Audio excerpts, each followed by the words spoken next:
U.S. President Barack Obama made securing vulnerable nuclear materials an early part of his foreign policy agenda. Today, we are declaring that nuclear terrorism is one of the most challenging threats to international security. But the campaign, unveiled at the 2010 Nuclear Security Summit, has proceeded without a lot of public attention.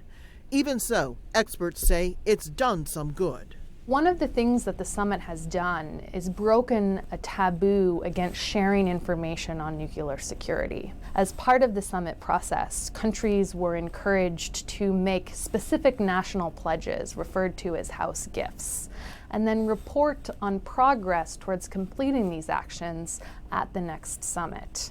So this began to foster some accountability. The U.S. has helped other countries get rid of more than 1,600 kilograms of highly enriched uranium, the kind used for nuclear weapons, between 2009 and 2013.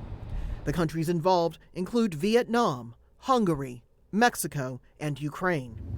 Its own auditors say the U.S. has fallen short in its efforts to improve the physical security at domestic nuclear facilities.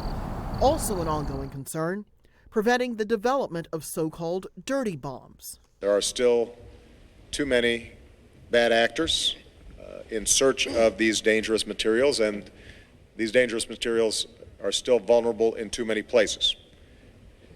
It would not take much, just a handful or so of these materials to kill hundreds of thousands of innocent people.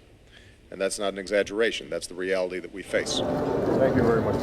There's also the problem of whether the next U.S. president will keep the spirit of the NSS alive.